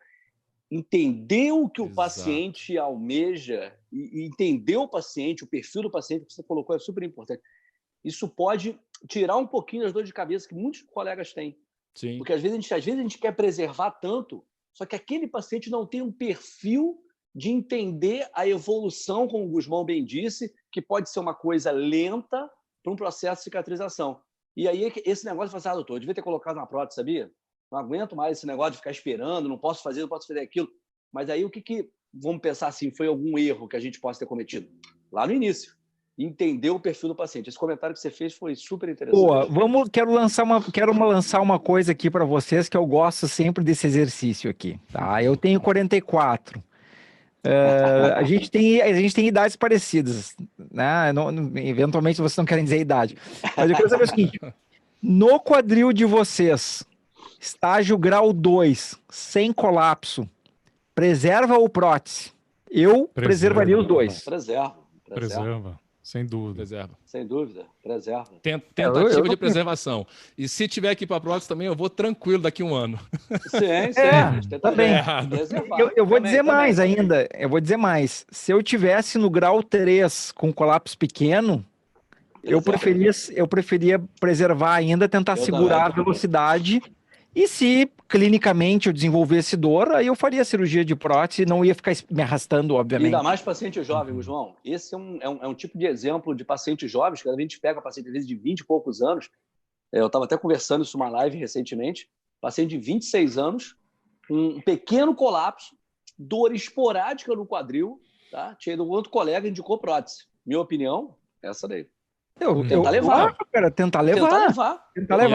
E aí vale a pena puxar um gancho dessa discussão, essa pergunta do Gusmão, que foi excelente, de novo, para aquele trabalho clássico do Hernigau, que é o trabalho que guia a nossa prática clínica hoje na osteonecrose, que ele encontrou um resultado surpreendente, que nem a gente nunca esperou isso, nem ele esperava isso, que em todos os pacientes que foi tentada a preservação, dos poucos que evoluíram para a prótese, o resultado da prótese nesses pacientes foi superior ao dos que não tentaram antes. Ou seja, as próteses duraram mais tempo antes de ter que ser trocadas. Então isso aí, para mim, já é determinante. Vale a pena você tentar a preservação. Esse trabalho foi publicado em alguma revista de importância? Coisa pouca, né? Revista simples, né? Que tem um, né? Aquele percentual foi importante? Não, e é um trabalho também de pouco tempo, de poucos pacientes, né? Eu também achei, acho que é um tempo pequeno, né? De evolução, eu também achei. Vale a pena. Você tem ele aí, Gusmão, pra gente mostrar depois? Tenho, 30 anos, posso mostrar agora. Só para os pacientes verem o título do trabalho, por mais que a gente não vá discutir ele tópico a tópico, mas me avisem como é que fica na tela, que eu não estou sabendo como é que fica na tela isso. Tá ótimo. Tá lindo. Esse trabalho aí é o que guia. Então, o trabalho do Felipe Hernigau, né? Então, ali lendo para vocês, é um trabalho de acompanhamento de 30 anos, prospectivo, randomizado, com 125 pacientes adultos que foram acompanhados por 30 anos. E no caso aqui, todos tiveram osteonecrose por culpa do corticoide. E todas elas eram sintomáticas, né? E outra coisa que foi interessante também é que no mesmo paciente, um lado foi tratado com a terapia do Hernigau e o outro lado foi tratado apenas com a descompressão. E no mesmo paciente. E outro dado importante é que ele escolheu para tratar com a técnica dele o lado pior sempre. Exatamente. Então, assim, o cara não brincou em serviço, né? O cara que confia no taco. Exatamente. Confia no taco. Então, assim, para o pessoal entender, 125 pacientes, tinha necrose dos dois lados. E nunca é exatamente igual, né? Um lado é um pouquinho pior. Então, o lado que estava melhor, ele fez só a descompressão, e o lado que estava pior, ele fez a descompressão e aí a técnica dele que a gente segue aí. Então, esse trabalho foi sensacional, cara. Impressionante. E acompanhou esses pacientes durante 30 anos. 30 anos. 30 anos. É um absurdo. Eu tenho uma tabela aqui que eu não sei se eu mostro essa tabela aqui para a gente comentar alguma coisa. Vê se vocês acham que fica claro o comentário do trabalho. Isso aqui é uma tabela do trabalho do Hernigau, tá? Vê se tu acha que fica claro, se vocês acharem aí. Então, basicamente é o seguinte, ó. 30 anos, aqui foi feito só a descompressão, e aqui a descompressão e a técnica do Hernigau. E aí o seguinte, ó, recorrência dos sintomas, só descompressão, em 5 anos volta. Em Hernigau, pode voltar na média de 15 anos. Colapso, só descompressão, 72% aconteceu. Hernigau, só 28%, sendo que as osteonecroses sempre eram maiores aqui. Conversão para prótese, só descompressão, 76%. No Erlingu, 24%, ou seja, 3 vezes mais chance com a descompressão sozinha. Ó, e aqui é interessante, ó, a chance de tu fazer uma revisão de prótese depois de ter colocado após a necrose. 20 vezes mais chance de fazer uma revisão ou mais. E aqui, zero revisão. Reparo ósseo, descompressão sozinha, 20 reparos parciais. Descompressão mais a técnica do Erlingu, 30 reparos completos, 50 reparos parciais e 45 sem mudança. Sempre melhor. Só um comentáriozinho, Gusmão, olha só que interessante o que a gente acabou de falar aqui, ó. Esses 45... vamos voltar a tudo que a gente estava discutindo sobre acompanhamento dos pacientes com ressonância. Em 45, sem melhora. Sem mudança. Né? Sem mudança na ressonância. Sem mudança e mesmo assim, nós estamos falando de 30 anos. Será Depois que a ressonância é tão importante assim? Olha só, um trabalho magnífico, né, cara? Eu vou dizer que, assim, ó, que eu acho interessante usar a ressonância, mas eu acho que o Rinácio tem razão. Aquela ressonância de 6 meses, ela traz mais ansiedade para o paciente do que qualquer outra coisa. Sim. Então, talvez seja interessante pular essa de 6 meses aí. E aí... Mas uma ressonância 30 anos depois, também não tendo nada, não é problema, pelo jeito, né? Mas é que não é a ressonância que define. A ressonância não define o que vai fazer depois. É isso aí. É o que o trabalho determina, cara. Acabou. Aí eu vou mostrar só o último tópico aqui, porque é um tópico importante. Então, o último tópico aqui é degradação condral. Então, o que significa isso aqui? A pessoa fez a descompressão, tá? Não teve o colapso, mas a cartilagem foi se machucando sozinha, ela foi degradando sozinha, mesmo sem colapso. Tiveram alguns casos aqui. E aqui no outro, a descompressão mais a técnica Erlingu, nenhum caso degradou a cartilagem sem o colapso, o que é uma coisa bem interessante de levar em consideração também, né, na minha opinião. Com certeza. Então, assim, vejam a tamanha diferença, né, de resultado, né? E eu achei legal falar técnica Erlingu, o que vocês acharam? Eu achei ótimo. Uma saída interessante, né? Não, ele foi uma pessoa que mais estudou isso, né? Exato. E ele merece mais publicou, né? Na verdade, ele que começou com a técnica, né? Ele que desenvolveu, né? E expôs para toda a comunidade científica do mundo, né? Eu acho que ele merece o crédito, sim, o mérito. Um mérito merecido. Tem sombra de dúvida. E outra coisa que é interessante a gente falar para o pessoal, que nem todas necroses são iguais. Então eu vou botar uma figurinha aqui que fala características e mudanças de prognóstico, para a gente comentar até, tá? Então vamos lá, ali, ó. O que influencia no prognóstico? É o estágio, a ausência de colapso, o pilar lateral estar íntegro, que é essa região que tem bastante carga axial do quadril, o volume da necrose, a remoção do fator de risco que o Inácio falou, tempo de parada do corticoide, quanto tempo está sem usar o corticoide, tempo de uso, dose e motivo do corticoide, a doença de base, que a gente comentou já, né?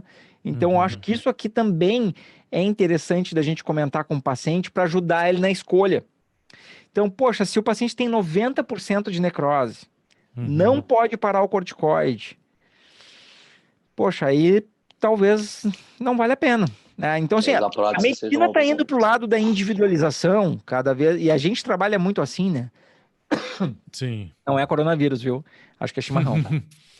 Aí, eu acho que essa individualização é uma coisa muito importante. Né? Mas, Gusmão, mesmo nesses casos, se o paciente tem uma necrose grande e clinicamente pode ser que não tenha uma evolução, clinicamente não tenha aspectos tão deletérios assim para a qualidade de vida, o que a gente tem de opções hoje, que nós 4 realizamos, de terapias viscobiológicas para articulação somente, sem uma técnica cirúrgica, podem muito dar uma sobrevida, uma qualidade de vida para esse paciente e jogar para frente. É uma outra... Com certeza. Eu tenho até um exemplo para mostrar aqui.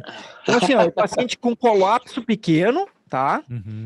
Mas já tinha um colapso, ele tinha muita dor, mas a gente começou aí uma técnica viscobiológica, sem cirurgia, com aplicações, onde ele está levando bem.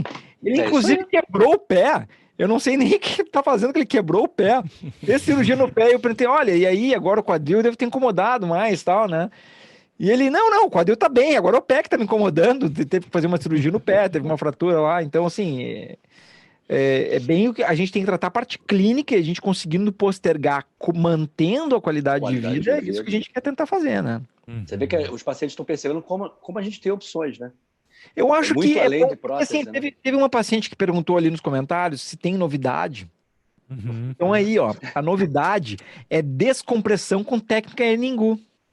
E técnicas físico-biológicas quando já há um colapso sem alterações clínicas significativas. Aí, ó. A união da técnica Erningu, descompressão. Tem muita coisa aí.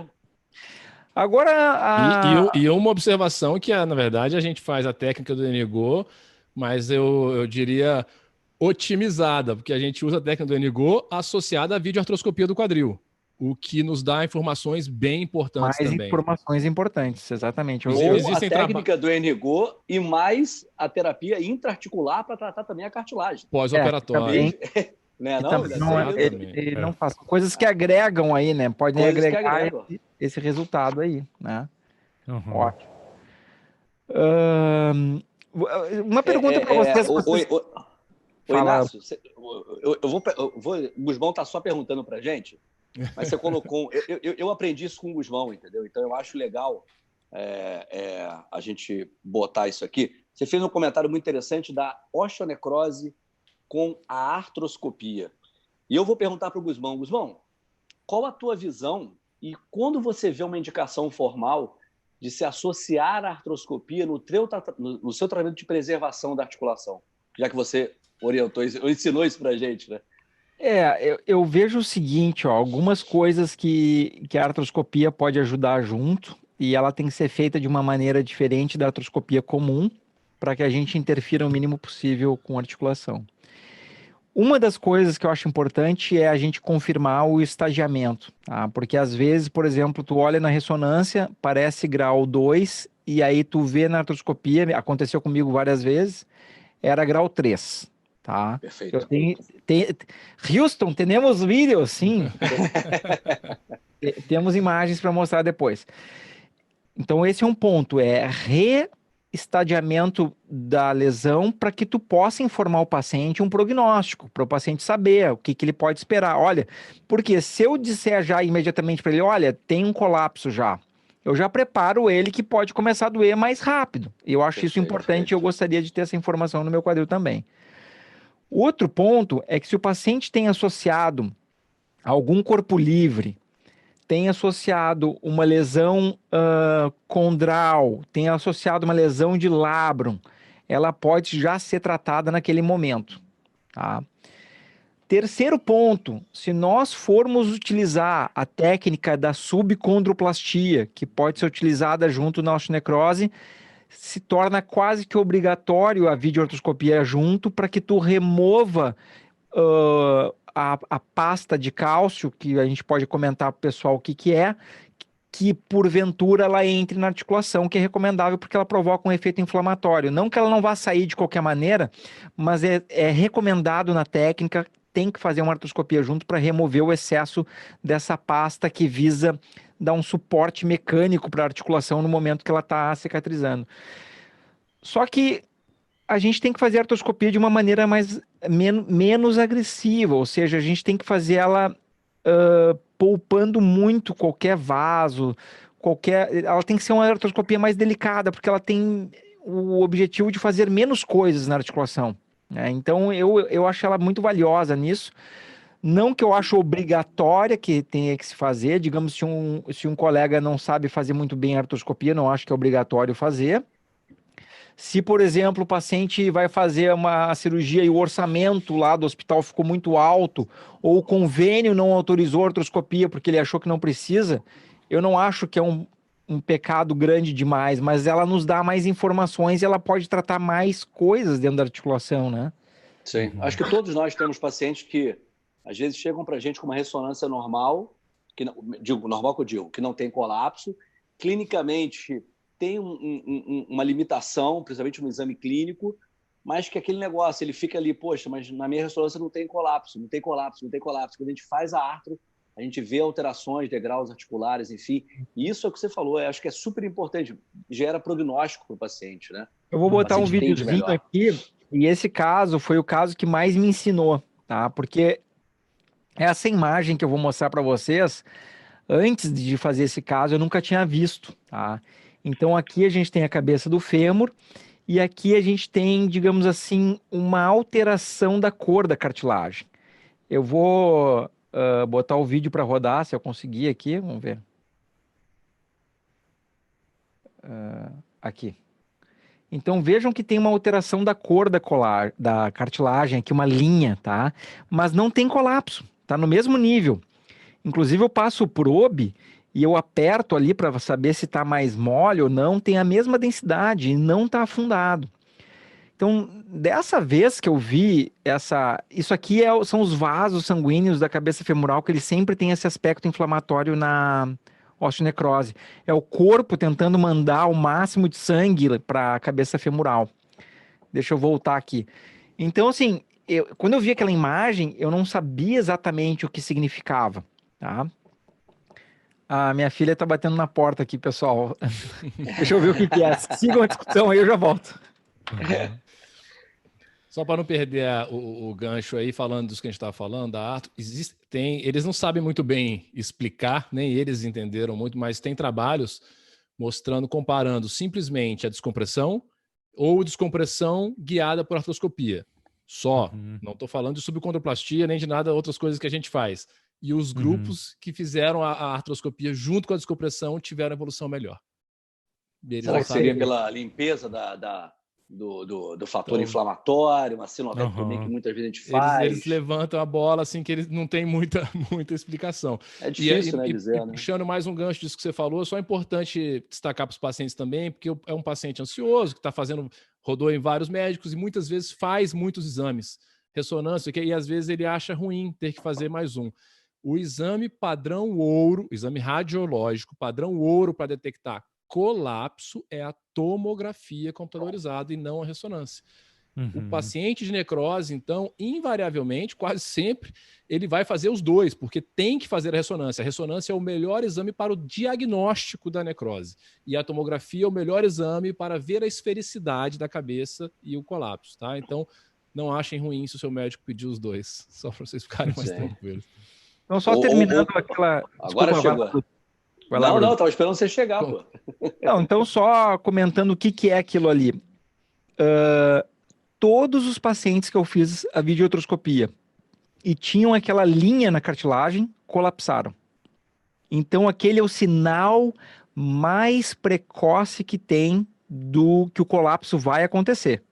Então, aquela linha indica que vai ter colapso. É como se fosse uma rachadura ali, né? A gente olhando aqui, né? Exato, parece uma rachadura. Parece uma rachadura. Parece, mas é engraçado que ele não está afundado, mas parece uma rachadura. Sim. E assim, ó, infelizmente, 100% de colapso se a gente vê aquela imagem ali. Então já é um dado que a gente pode... Olha, eu já vi que vai ter o colapso no quadril, vai fazer a terapia lá na cirurgia igual, para a gente retardar o colapso o máximo possível, vai fazer toda a terapia igual, mas o paciente tem a informação, olha, vai acontecer algum dia, para ele não se decepcionar muito também, né? É importante ter essa troca de informação em tempo real. Eu vejo que assim, ó, a principal problema assim, é o paciente se sentir sem informação. Então ele tem que confiar e saber que a gente vai dar informação transparente para ele, né? Não, Guzmão, e nesse exemplo teu aí, isso pode mudar, sim, o segmento. Primeiro, para os pacientes entenderem que o Guzmão, vocês viram ele passando um ferrinho, a gente chama de probe, e não estava afundada a cabeça. Ou seja, esse paciente era o paciente que tinha ressonância e tomografia sem colapso. E que com essa visão intraoperatória do Guzmão, foi um preditor em 100% dos casos dele de que vai haver colapso. Vocês estão sempre querendo fazer um trabalho, tá aí, ó. Preditor. O que isso muda na prática? O paciente pode estar falando, tá bom, mas eu não quero, não faço questão de ter essa informação, Guzmão. O que muda? Muda, por exemplo, que você pode chegar no pós-operatório para o paciente e ele sabendo que é um quadril com um prognóstico, uma tendência de prognóstico pior, e de repente esse paciente opta em parar de correr maratona e começar a pedalar. Tirar um esporte de impacto, em diminuir o futebol dele ou abandonar o futebol e só ir para musculação. E talvez aí sim, embasado por essa imagem, você ter algum tempo maior para o quadril dele. Eu acho que é uma informação eu que vou fazer muito, até um comentário aqui, que eu me lembro que a primeira vez que a gente discutiu isso, quando a gente estava em Porto Alegre, acho que eu estava contigo lá em Porto Alegre, o Gusmão, quando comentou isso, e ele falou o seguinte, aquele jeito dele, né? Será que não tem, né? Será que muitos pacientes que precocemente de osteonecrose evoluíram para prótese não foram estadiados de forma errada? Exatamente. Porque tinha uma ressonância normal? Eu me lembro disso como se fosse hoje. Isso deve ter o quê? Uns 40 anos que a gente ouviu isso. Então... Mas, enfim, é um comentário para a gente pensar. Eu acho que a discussão nossa aqui é essa. Né? Imagina só quanta técnica que levou culpa de não ter funcionado, onde talvez o estadiamento tenha sido errado. Perfeito. Então, a medicina, ela talvez resgate coisas que tenham se tentado antes, de novo, porque agora tem que ser feito sob uma nova classificação, né? Uma nova maneira de estadiamento, na verdade. Legal. Uma coisa que é importante perceber é que para cada método que a gente tem de diagnóstico ou de definição de estado, né, nós temos uma sensibilidade, ou seja, um nível que vai ter de percepção em relação àquele problema. Então, não há dúvida em relação à artroscopia como método aí para perceber como é que está o estado da articulação, porque você está vindo, né? Você está olhando ali diretamente, não é por uma foto, uma imagem, uma retratação, né? Que qualquer outro exame de imagem vai ser... É a visão quase direta, né? É direta, a gente está olhando lá, né? Sobre uma amplificação, uma magnificação, né? Porque a lente da artroscopia, ela aumenta em 20 vezes o tamanho. Então, aquela imagem que ele mostrou ali da cabeça do fêmur redondinha, aquela é pequenininha, mas para a gente aparece numa tela enorme de 30 polegadas, com a qualidade lá de alta definição, né? Então, dá para a gente ver nitidamente o que está acontecendo, né? Ali não resta dúvidas, né? Eu acho até que não seria um tema bom para ser abordado aqui, tá? Ser esmiuçado aqui nessa, porque ele demanda mais tempo. Merece. Oi? Merece? Merece. Não, merece que a gente discuta mais com calma mais à frente. Porque eu ia levantar a questão sobre suplementos para osteonecrose. Porque Caramba, eu ia perguntar isso agora. Mas deixa porque agora. Nós estamos fazendo um protocolo, hein? Calma aí, calma lá. Não, então a pergunta que eu vou lançar para vocês é o seguinte, tá? E aí eu já respondo antes para não botar sempre vocês na frente. Então, assim, se vocês passam algum suplemento para o paciente da osteonecrose, independente do que ele vai fazer, eu passo. Sim. Vários. Eu passo. Sim. Vários. Também. Então, assim, me disseram que eu tenho que esperar e fazer a prótese quando eu quiser. Calma aí. Por que a gente não dá um suporte, então, digamos assim, no caso de um paciente, né? um suporte nutricional para o osso embaixo da cartilagem, para a cartilagem, se ele já teve colapso, e várias outras alterações para a gente tentar melhorar aquele metabolismo o máximo possível, desacelerar o trabalho das células osteoclásticas. Esse pensamento é super importante, João. Isso aí é muito importante. Isso daí é importante também, porque assim, o ser humano ele acredita muito no que ele vê, né? E eu falo com os pacientes, eu falo, olha, não é porque você não está vendo lá dentro da sua articulação que isso não está ocorrendo.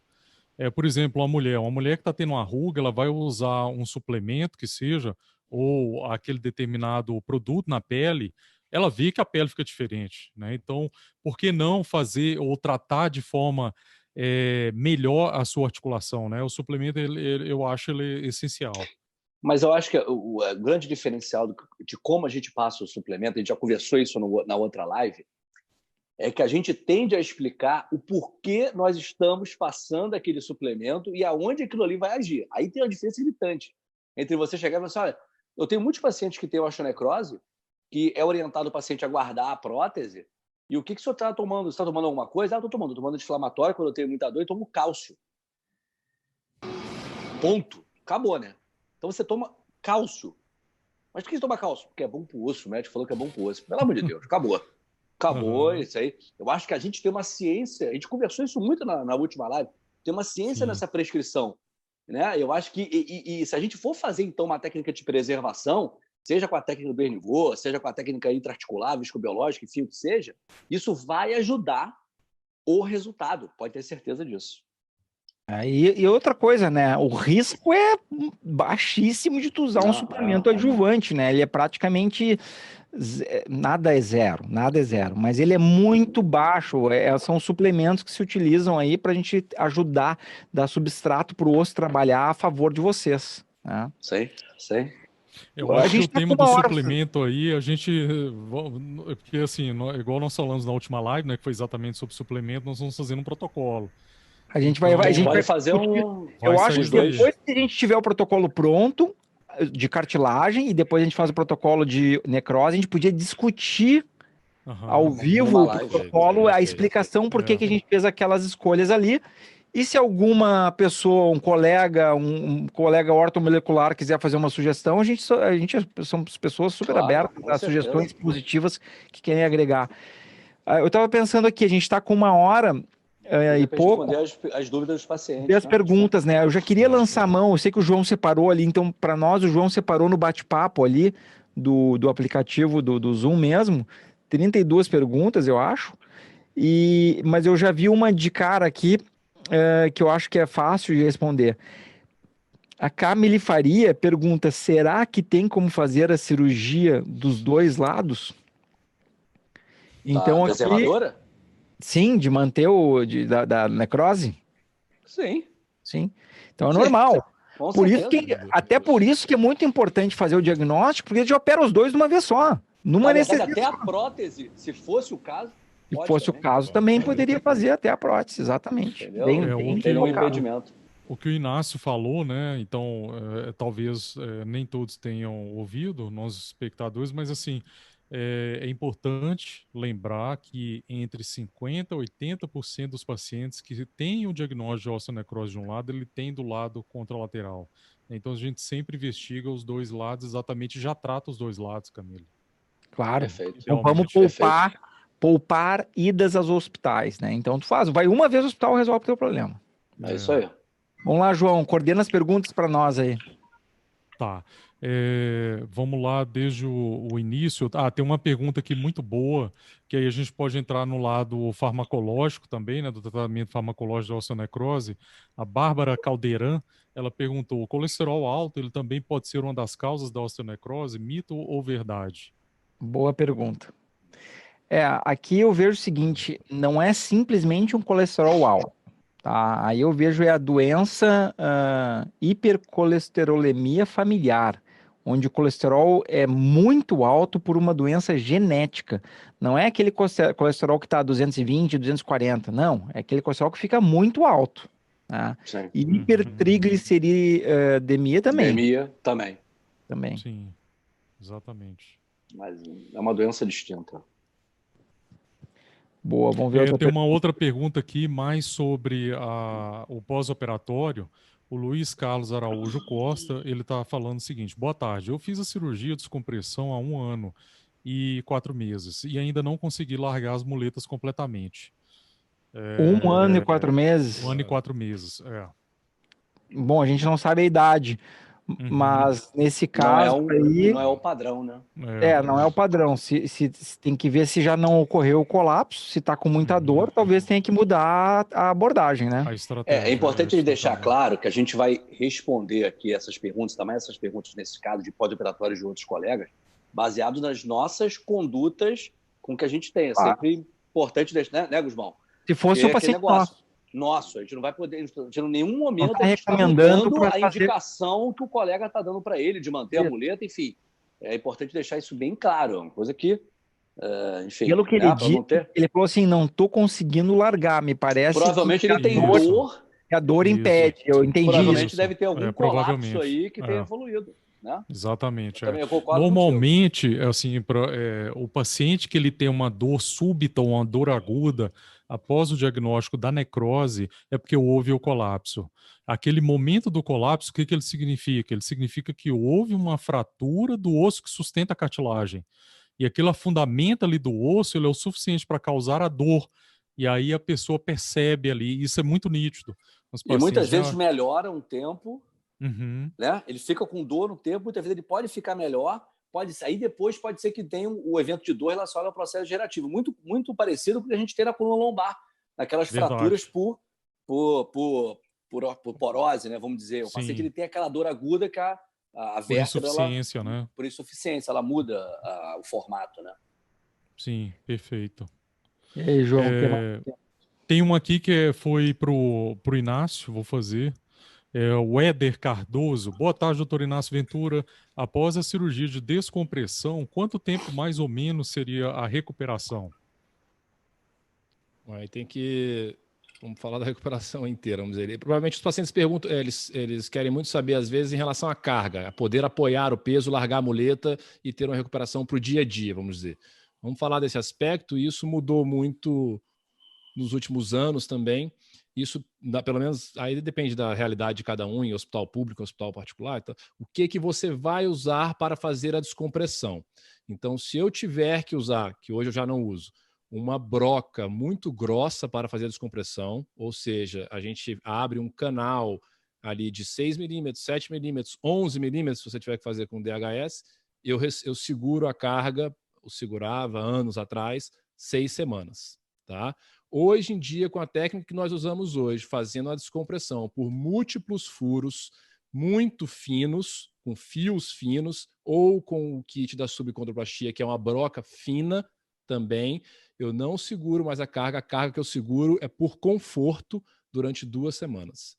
Então, em torno de 2, entre a segunda e a terceira semana, o paciente fazendo a fisioterapia e tudo deve estar abandonando a muleta e já caminhando e fazendo as coisas do dia a dia normalmente. É claro que a recuperação completa para você voltar para uma atividade esportiva, tudo isso vai levar mais tempo e vai depender de cada caso. A área de necrose, se já há colapso ou não há, tudo que a gente conversou aqui ao longo da live. Perfeito. Um dado importante assim, para os pacientes entenderem, o osso ele é um tecido vivo, como qualquer outro tecido que nós temos no corpo, né? Assim como a pele, o cabelo, qualquer outra coisa, mas é um tecido vivo. E todo tecido ele necessita de algum tipo de estímulo. Existe uma lei que chama Lei de Volkmann, que ela fala que para a gente ter o crescimento, o desenvolvimento ósseo... Isso, a lei de Wolff, nós precisamos ter o estímulo, né? Então, assim, não é...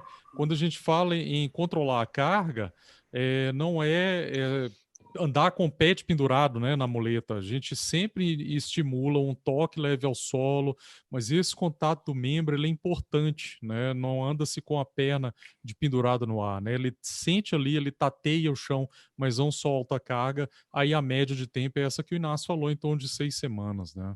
Mas é uma coisa importante 6 porque... semanas com broca com um bloqueamento grande. Com as nossas técnicas hoje, 2 a 3. Eu tenho feito 2 a 3 semanas também. Sim, exatamente. É isso aí. Vamos ver. Olha, eu quero comentar uma curiosidade para vocês aqui. Como eu mandei para vocês no WhatsApp hoje à tarde, né, que a gente está fazendo um protocolo para melhorar a imunidade contra o coronavírus. Uhum. Dizem que tem que falar, não pode falar isso, coronavírus. Agora vai chover aí Não, é porque senão o YouTube pega e sacaneia o vídeo, sei lá. Exatamente. Edita isso aí, tira isso aí. Você falar de coronavírus. Então, só a OMS pode falar de coronavírus. A glicosamina, China virus. A glicosamina tem poder antiviral. A glicosamina tem poder antiviral. Interessante, né? Interessante. Eu também não sabia. Só que é uma dose mais alta, são 3 gramas que teria que usar, no caso, para esse efeito aí. Achei interessante, não, mas eu acho que tem uma ação anti-inflamatória, né? É só um comentário aleatório aí, porque eu lembrei. Então, assim, quem usa glicosamina, é interessante observar se eles tiveram um desfecho mais favorável. Né? Isso aí. Já que tem um monte de paciente com glicosamina, interessante a gente saber. Sim. Porque pode ser um efeito antiviral secundário, né? Não direto, né? Provavelmente não é direto. É por diminuição da inflamação sistêmica e tudo, aí vai ter melhor resposta, né, à virose. Tem uma pergunta aqui da Edna dos Santos. Há 9 meses, com uma osteonecrose vascular na coxa femoral, ainda não consegui operar. Já fiz todos os exames pré-operatórios, essa demora está agravando minha locomoção. O que poderá ocorrer na minha perna? De 9 meses com a osteonecrose. Pode ser que ela mude de estágio, que ela esteja em estágio agora, vamos supor aí, grau 2, pode ser que ela pule para grau 3. Essa E demora. até a resposta muscular que a gente tanto conversou naquela nossa live sobre recuperação pós-op, uma resposta muscular, um estímulo muscular fraco no pré, isso pode alterar o teu resultado pós com relação à tua recuperação funcional, com relação ao tempo disso aí. Quanto melhor a tua musculatura no pré, normalmente os resultados pós-op, a gente viu isso conversando com a colega fisioterapeuta, tende a ser Eu acho uma ótima pergunta para a gente estender um pouco ela, e aí eu lanço essa pergunta para vocês. Qual a velocidade que vocês indicam que o paciente faça o tratamento cirúrgico para preservação no caso de uma osteonecrose? Normalmente eu indico o quanto antes, né? Eu trato como uma urgência ortopédica. Eu falo igual a gente tem o cardiologista, ele vê, né, que é o tempo porta-balão, né? Ou seja, o tempo entre entrar no hospital, chegar e fazer o stent ou a angioplastia, ele está salvando miocárdio, né, ou célula do coração, ou mesmo AVC, né, isquêmico, o tempo que ele está entre a lesão vascular, a obstrução vascular cerebral e levar um dano cerebral, a gente tem que pensar no osso também, né? O osso é um tecido um infarto vivo. ósseo. É um infarto ósseo. Então, assim, o quanto antes eu vejo como uma urgência ortopédica. É importante para o pessoal entender isso, né? Que uma vez feito esse diagnóstico, é importante fazer os exames, fazer o pré-operatório e já definir o tratamento. Tem que ser definido. Ah, não quero operar, tudo bem. Então define isso e justamente pelo comentário que você fez agora. O estágio pode o quê? Pode aumentar. Mudar. E entra naquele quadrinho que você mostrou, naquele slide dos fatores prognósticos. Exatamente. Se eu passo um estágio sem colapso, um estágio com colapso, tudo muda, né? Tudo muda. O Davi podia mostrar lá de novo a figura da classificação, que a gente vai responder aqui o Flávio Juarez Esperoto. Beleza, eu vou mostrar uma que ficou mais legal, até que eu botei uma fotinho de uma lâmina ali junto, vamos mostrar aqui. Ele pergunta, queria entender melhor a osteonecrose, ela é um estágio antes ou depois da artrose? Boa. Acho que a gente podia falar sobre os estágios evolutivos que você explicou no início, necrose. Né? Acho que o João podia explicar isso aí. Não, pode explicar você, porque foi aquilo que você iniciou explicando, né? Então, olha só, vejam bem, ali no estágio 1, o que nós temos? É o estágio onde o paciente ele tem uma normalidade na formação do quadril, então ele não tem uma deformidade ali na cabeça do fêmur, ou mesmo na região que comporta a cabeça do fêmur, que é o acetábulo, mas ele já pode começar com dor, né? Normalmente ele tem dor e ainda não tem alguma alteração importante nos exames de imagem. Ele pode ser captado em torno de 3 a 4 dias já na ressonância magnética, mas na radiografia normalmente ele não é captado. Aí no estágio 2, nós já temos então uma área de infarto, é aquela área onde ela está marcada ali, rachureada, né? Pretinha, então ela marca a área delimitando a área da necrose. Então, essa área aí, pensem como a área onde faltou o suprimento sanguíneo ou irrigação sanguínea para aquela região. Essa área ela vai se delimitar com o tempo e ela pode seguir 2 caminhos. Ela pode ficar dessa forma, como nós dissemos, e reduzir até essa área de necrose. Por quê? Porque vai ter todo aquele processo de recuperação, de cicatrização em torno dela, e ela pode se manter esférica, ou ela pode evoluir para o estágio 3, que é o próximo aí no slide, que o Davi está mostrando. Então, nessa área, teve uma evolução negativa da área de necrose, aquela área onde ela infartou, onde faltou o suprimento sanguíneo, ela colapsou afundou, então o osso ele afundou e parou de dar o suporte para a cartilagem. Tá? A cartilagem seria o branquinho ali em torno da área rachureada em preto. Ficou então a área de falha. O problema é que a articulação ela é um mecanismo muito preciso e ela funciona de uma forma muito harmônica. E se nós tivermos qualquer deformidade nela, nós podemos evoluir para o estágio 4, que seria o estágio de artrose. Tá? Então, esse estágio seria o estágio final da necrose, onde tem o defeito tanto na cabeça, mas também na parte que contém a cabeça, que é na parte do acetábulo. Então, respondendo à pergunta do nosso ouvinte, a artrose ela é a evolução final, no caso da necrose, a necrose evolui finalmente com uma artrose, mas não necessariamente toda artrose ela teve como ponto inicial a osteonecrose. Tá, Flávio? Perfeito, João. Lindo, João. Só vale a pena chamar a atenção, complementando aí essa resposta maravilhosa do professor João, sempre com a sua didática, é que pode ocorrer, tá? A necrose, como a gente falou aqui logo no início, o João também na exposição dele falou que é uma doença que acomete muitos jovens, em torno de 40 anos é a faixa etária mais acometida. Porém, tanto nós temos pacientes hoje com artrose mais novos, como nós temos pacientes mais velhos da quinta e sexta década, da sexta década para frente, 60 e poucos anos, com necrose também, especialmente necrose idiopática. E às vezes há, não como consequência da necrose, mas uma concomitância de artrose com necrose.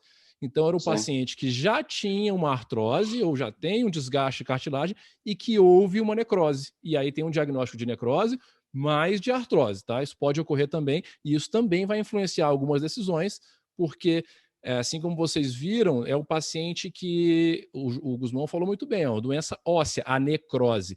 Então, eu vou investir num tratamento preservador para necrose, sendo que a cartilagem dele já está acometida, se ele já tem artrose, também muda um pouco de figura. E isso volta àquele exemplo que o Guzmão falou da artro nos pacientes com osteonecrose para tratar outras patologias, como impacto fenostabular, lesão do labro. Esse paciente com necrose, impacto fenostabular concomitante, não quer dizer que apareceu um por causa do outro, a pessoa pode evoluir para artrose pelo impacto e não pela osteonecrose. Também quer dizer, as duas coisas elas podem aparecer juntas e não necessariamente ser uma consequência, a artrose ser a consequência de cara da osteonecrose. Né? Perfeito. Vamos ver mais as perguntas aí, John. Vamos lá. John. Eu vou mostrar, enquanto o John pega uma pergunta ali, eu vou mostrar uma figurinha de um paciente com 14 anos de evolução, com a necrose, para verem a cicatriz dentro do osso. Bacana. Legal. Boa. Uhum. Então, aqui, ó. É um paciente que foi em 2003, ele tinha 27 anos. Esse aqui foi o quadril afetado, ele fez a descompressão com a técnica, não era exatamente a do Herningu, mas Herningu-like, digamos assim.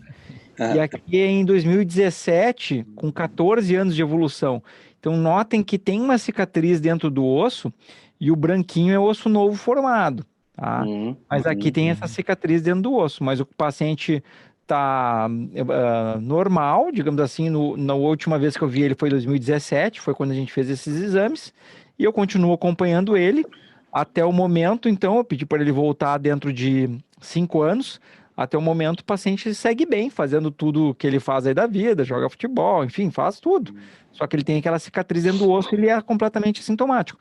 Então aquilo que o Bruno comentou também, a ressonância, ela vai mostrar essas alterações durante bastante tempo, porque fica uma cicatriz, como o João falou também, né? A pessoa se corta na pele, alguma coisa assim, fica uma cicatriz dentro do osso. É isso aí. Tem uma pergunta aqui que eu acho que a gente pode resolver duas dúvidas aqui em uma só, eu acho que o Inácio poderia responder, que fala o seguinte: a mudança da alimentação, excluindo carboidratos e açúcares, também ajuda para não piorar a osteonecrose? Isso foi a Cristina S. Amado. E aí depois, um pouco à frente, pergunta o Ednei Soares: doutor Inácio, na live passada você comentou que o intestino é muito importante. Tem algum estudo que fala que pessoas que têm um intestino preguiçoso é mais propensa a ter inflamações nas articulações? Bom, vamos por partes. A primeira é de consumo de excesso de açúcares, né? Isso, e carboidratos. Como vocês viram, eu não vou nem entrar muito no mérito de que aqui vocês estão vendo, a gente tem uma opinião viciada, tá? Os quatro aqui são defensores com afinco de dietas com baixo consumo de açúcares, tá? Mas por várias razões, inclusive por essa que eu vou comentar aqui agora. De um modo geral, vocês viram que o tratamento preservador da osteonecrose ou outros, tudo que eu dependo da capacidade máxima regenerativa do meu corpo, eu tenho que ter um ambiente, um organismo o mais saudável possível. E isso é a base de tudo. E por isso que a gente falou numa live inteira de artrose sobre suplementos, sobre tipo de alimentação, sobre tudo isso. Então, se aqui o que eu quero é fazer osso novo e eu tenho que estar com o meu organismo no auge da capacidade regenerativa dele, eu tenho que extrair o melhor do meu corpo. E o consumo de alimentos com excesso de açúcares e alimentos processados de modo geral prejudica a capacidade do seu corpo regenerativo. Ponto. Isso é, quem consome muito açúcar, e açúcar, entendam, todos os tipos de carboidratos, pior os carboidratos refinados e processados, mas todos os tipos, tem um organismo mais pró-inflamatório do que quem tem um consumo baixo desse tipo de alimento. Tá? Então, esse é um fator, de maneira simplista, é isso aí. Na segunda pergunta do Edney é em relação ao intestino, né? Isso, se o intestino ele interfere no processo. O intestino interfere, tá? Não é para você fazer uma relação direta necessariamente com o teu ritmo intestinal. Então, cada pessoa tem um ritmo intestinal próprio, alguns por doença, alguns porque é dela. Então, existem outros fatores que influenciam o teu ritmo intestinal, se você é um pouco mais constipado, ou se você tem um intestino mais solto, se você faz regularmente todos os dias, ou qualquer coisa desse tipo. O que é sabido hoje é uma das principais fontes de inflamação sistêmica do nosso corpo é uma flora, uma microbiota intestinal desbalanceada. Tá? E existem vários indícios que você pode ter numa consulta clínica e alguns exames que mostram isso, se você tem uma flora desbalanceada ou uma microbiota ok. É bom fazendo o vínculo de uma pergunta com a outra, porque uma das principais causas de ter uma flora intestinal de má qualidade é o consumo de açúcares. Tá? Então, as duas coisas têm relação direta, e ter um intestino ruim, sim, vai manter o teu organismo mais pró-inflamatório também, assim como os açúcares, e pode piorar a resposta a qualquer tratamento preservador, ou não, qualquer tratamento. Tá? A gente sempre tem que contar com a capacidade do nosso corpo regenerativo. Perfeito. Uma perguntinha rápida ali, Flávio Juarez Esperoto pergunta se pode acontecer osteonecrose no joelho. Sim, pode acontecer no joelho, no ombro, nos punhos, tornozelo. Cada osso tem um grau de sensibilidade maior ou menor a ter a osteonecrose, então ele pode acontecer em qualquer local. O quadril é um que tem uma sensibilidade maior a ter a osteonecrose do que os outros aí. A mandíbula acho que é quadril também, né, a mandíbula. Acho que é primeiro quadril, mandíbula, depois cabeça do úmero, né? Isso. Tem uma aqui que talvez o Brunão aí, ele foi dentro do que ele falou, eu acho que seria interessante para ele explicar o Cassiano Alexandre. Ele fala: doutores, tenho 29 anos, fiz uma descompressão bilateral com cimento ósseo, porém faz 3 meses e ainda dói. Não consegui largar as muletas. O indicado agora é fazer uma artroplastia total do quadril ou ainda espero para ver se melhora?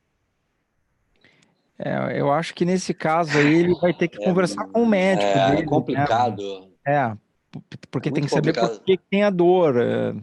Está recente ainda, né? Também, enfim, como é que foi feita a técnica? Esse termo cimento ósseo pode não ter sido o metacrilato. Pode ser enxerto sintético, de fosfato sintético, Então, os 3 meses é bem recente. Vocês viram a gente falando aqui 1 ano, 2 anos, né? Então 3 meses é muito recente, né? Muito recente. É difícil opinar nisso aí, né? 3 meses é muito recente. Né? O certo é que qualquer procedimento preservador, né? A pessoa, é aquilo que o Inácio falou, né? Tem perfis, né, de pessoas, e se é um perfil de uma pessoa que ela tem uma necessidade, uma ansiedade maior quanto a zerar a dor ou zerar completamente o incômodo, né? Então tem determinados tratamentos que não vão atender essa necessidade, né? Mas pensando em preservação, a gente sempre tem que ter mais paciência, e ainda mais tratando o aparelho osteomuscular, né? Que ele exige um tempo maior de paciência, né? A gente não vê nenhuma fratura de fêmur colando com 1 mês, né? Normalmente a gente fala 3, 4 meses, né? Então tem que ter paciência. Paciência. Aqui uma pergunta que não é bem do tópico, quer dizer, é do tópico, sim, mas a pergunta especificamente não tanto, mas eu acho importante responder para ela aqui. A Dircinha Populina, do interior de SP Coutinho, é o nome dela ali no YouTube. Doutor, minha irmã tem necrose da cabeça do fêmur. Eu e ela temos anemia falciforme. O médico disse que não pode fazer ainda a cirurgia para pôr a prótese porque ela tem 35 anos. E aí? A gente já discutiu isso aí em outros... Todas as lives, né? Todos os cirurgiões de quadril que um dia passaram no meu canal, eu fiz essa pergunta. Aí acho que todas as lives a gente discute a mesma coisa. A gente já discutiu que foi criada uma idade mágica num livro que foi perdido na época pré-histórica, eu acho, que foi definido que com 60 anos de idade a pessoa pode botar uma prótese quadril, né? E todo mundo que chega com uma idade a menos manda esperar. E a gente tem uma opinião totalmente diferente disso, porque a gente busca para o nosso paciente qualidade de vida. E hoje, a gente pode até fazer a gente provavelmente vai fazer uma live sobre prótese. Hoje nós temos próteses com qualidade bem melhores do que nós tínhamos antigamente. Nós temos acessos cirúrgicos menos agressivos, com uma reabilitação mais precoce, e que a gente não vê por que um paciente de 35 anos tem que esperar 25 anos para retomar a sua qualidade de vida e voltar a viver. Então, essa acho que é a resposta do grupo, né? Exato. Exatamente. A escolha não é pela idade, a escolha é pela clínica, o nível de dor que a pessoa tem, nível de limitação funcional. Então, se ela tem isso com 35, tem que fazer a prótese com 35. Se tem com 25, é com 25. Se tem com 20, é com 20. A gente gostaria que fosse o mais tarde na vida? Gostaria. Mas a gente não quer que a pessoa fique tendo uma vida limitada, sofrida, com dor, tendo que usar anti-inflamatórios, tendo que usar muleta, tendo sua vida tolhida em função de um problema que pode ser resolvido e a pessoa ter uma vida plena. Essa é a ideia. É viver o hoje com uma vida plena sem dor. Tá? E não adiar uma felicidade futura para quando tiver 60 anos de idade, onde eu nem sei se eu vou chegar com 60 anos de idade. Exato. É isso. Eu agora. Ninguém sabe o dia de amanhã, né? Quem diria que nós estaríamos em casa numa quarentena com coronavírus? Pois é. Exatamente. Ninguém tem como prever o futuro, né? Exatamente. Tem uma paciente aqui que eu não quero falar o nome dela, mas talvez ela reconheça que eu tô falando. Paciente não, ela não é a minha paciente, desculpa, é uma pessoa que tá vendo aqui o vídeo, tá? E que ela fala assim, olha, colocar a prótese não retirou nenhuma das dores, não melhora totalmente, incomoda bastante. Então, assim, infelizmente, ela deve ter tido algum problema na cirurgia dela, tá? Não quero dizer o nome, mas ela tá ali nos comentários, porque ela não teve nenhum alívio dos sintomas da dor. Então ela teve algum problema na cirurgia, porque a regra é ter o alívio praticamente 100%, e a pessoa fica muito satisfeita com o alívio. Então, infelizmente, assim, é importante que a senhora volte no cirurgião ou ouça uma segunda opinião para ver o que está acontecendo com o seu quadril, que ele deveria estar sem dor.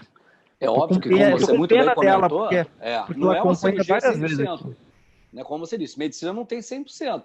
Mas na nossa prática, a gente diria o quê, Inácio? 97%, 98%, né? Os mamos, João, acho que é isso, até mais. Eu digo mais, faço a ressalva. Na nossa prática e em toda a literatura mundial. E a literatura, então, não estamos... Os pacientes também têm um pouco disso. A gente faz, qualquer postagem que a gente faz falando, ou um vídeo falando do sucesso da prótese, sempre vai aparecer um caso que fala, mas no meu caso deu errado. Vocês têm que entender que a gente está falando o que é. Você tem que diferenciar o que é uma exceção do que é a regra. A regra em prótese de quadril, desde que bem feita, com material adequado, com cirurgião adequado, no lugar adequado, é que haja 97% de sucesso, 95% de satisfação dos pacientes. Até o exemplo tá aqui nos comentários, ó, Rosângela Cássia Santos. Boa tarde, sou apaixonada por esse grupo. Parabéns, doutores. Este mês fizeram 3 meses da minha cirurgia, estou ótima fazendo até caminhadas. É isso aí. Com 3 meses. Um abração para Rosângela aí, que legal que ela já tá. Parabéns. 3 meses tá fazendo caminhada. Essa é a regra. Essa é a regra. Esse é normal. Essa é a regra. Agora, um caso que não evolui da forma como a gente gostaria, e cada um tem o seu, por diversos fatores, tem que investigar. Tem que investigar o que está acontecendo. Esse que tem que ir, né? Esse que tem que ir a fundo, é isso aí. Exato. Pode ser infecção, pode ser que a prótese não grudou, pode ser que a prótese esteja solta. Pô, tem um monte de fatores aí que pode ter acontecido. Um monte de causa de dor. Pode ser que haja um problema na coluna lombar, que não fosse tanto no quadril. Justamente. Quadril.